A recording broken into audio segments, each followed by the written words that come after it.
Takimi parë joni sidomos me këto kafshë të mëdha, sikur që është elefanti, gjirafa, pastaj luani. Luani? Leopardi.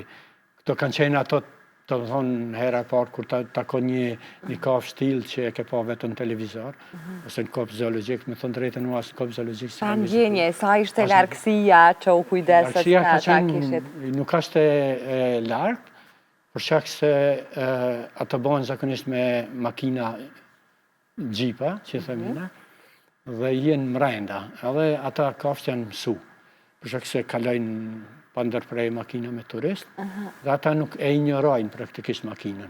E vetëmja që nuk guxon zbresës në asnjë mënyrë, dhe më asë rëpsisht e ndalume zbritja, apo zhurma, apo do të neshë qetë, fotografosh, ata nuk të vrejnë fare.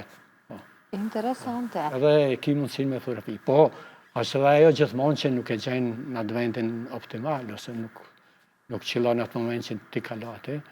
Mirë po ne kena pas fatin që ditën e parë gati se takojmë gjitha këto.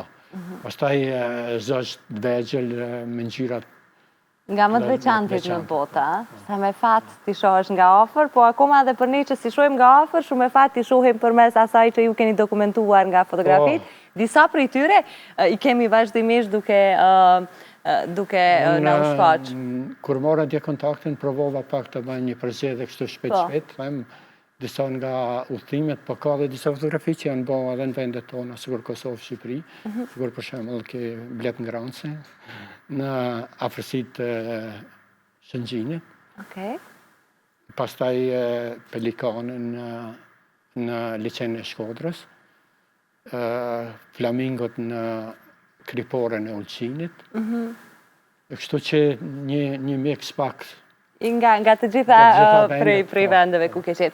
Kur po flasim për Kosovën, që kemi edhe vendin tonë, çka keni has në diçka shumë të veçantë që se gjen dot diku tjetër në botë, që ka Kosova? Unë ende nuk kam pas mundësi shumë të eksploroj, për shkak se është viti i dytë që unë qëndroj në Kosovë, pjesërisht në Shqipëri edhe në Zvicër. Për shkak se dy djemt jetojnë atë, janë të lindën edhe jetojnë atë. Kështu që shumë herë lëvizi, po e lëvizi edhe punët e mia, se ende nuk jam i shkëputën nga atë. E kuptoj. Mirë po një pjesë të mirë të kaloj edhe këtu në Prishtinë.